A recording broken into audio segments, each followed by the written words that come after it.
argent et liberté, je vais tout de suite lever des croyances en fait qui empêchent les gens d'apprendre l'arabe.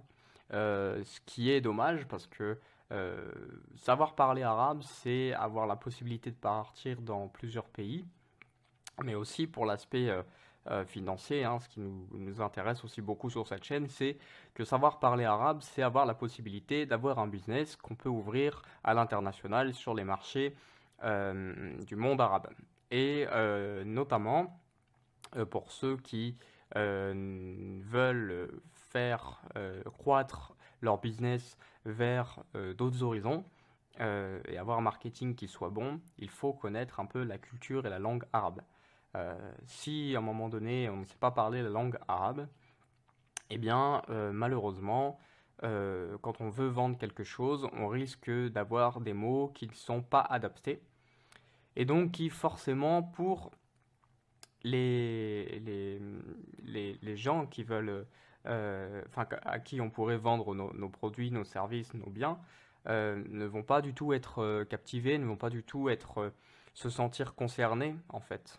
Et je pense que vous connaissez ça, c'est si à un moment donné une personne issue d'une autre culture veut vous vendre quelque chose, si elle a des mots qui ne sont pas adaptés, eh bien vous n'allez pas du tout avoir envie de passer à l'achat. Bon.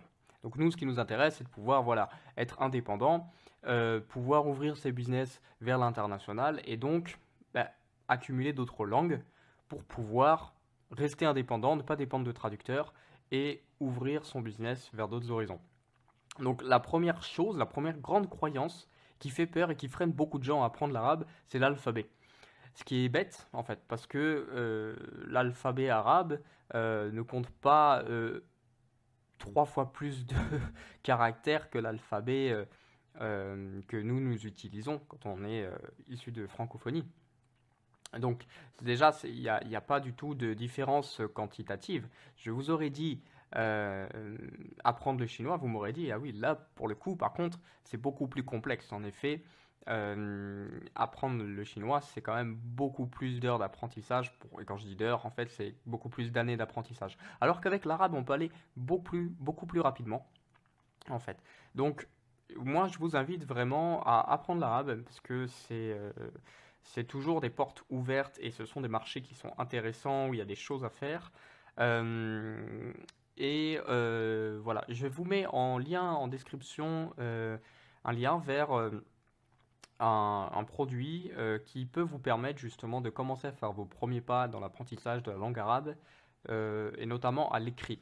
Il faut savoir qu'il y a plusieurs arabes, entre guillemets, quand je dis arabe, c'est-à-dire plusieurs langues, dialectes, pardon, c'était ça le terme, plusieurs dialectes. Nous, ce qui nous intéresse, c'est l'arabe littéral, c'est-à-dire l'arabe écrit.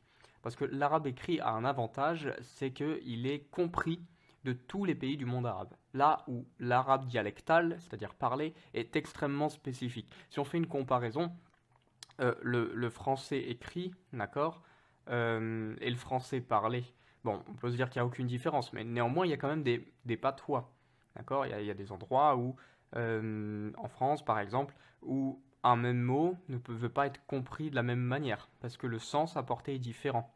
Il y a des dialectes, des patois. Bon, on va dire que au niveau arabe, c'est un petit peu la même chose. L'arabe dialectal, d'accord, n'est pas parlé de la même façon au Maroc qu'en Algérie, qu'en Tunisie, et même au sein de ces pays-là, va être parlé différemment du nord par rapport au sud, par rapport à l'ouest, par rapport au village d'à côté. Ok, donc je vous invite plutôt à apprendre l'arabe littéral, c'est l'arabe qui est écrit et qui est compris de tous les pays du monde arabe. Ça vous ouvrira beaucoup plus de portes pour votre business, c'est beaucoup plus intéressant. Et pour vos voyages aussi, c'est beaucoup plus intéressant de savoir parler l'arabe littéral, ne serait-ce que pour lire et comprendre et écrire. D'accord. Voilà. Donc je vous remercie, merci de vous abonner à la chaîne, vraiment, de mettre un j'aime, ça va permettre à cette chaîne de croître et d'amener de plus en plus de gens, donc de pouvoir faire de plus en plus de choses et moi me motiver davantage à vous aider. Voilà. Vérifiez aussi en description si le produit vers lequel je vous renvoie peut vous intéresser. Ça ne coûte rien. Voilà. Merci à vous.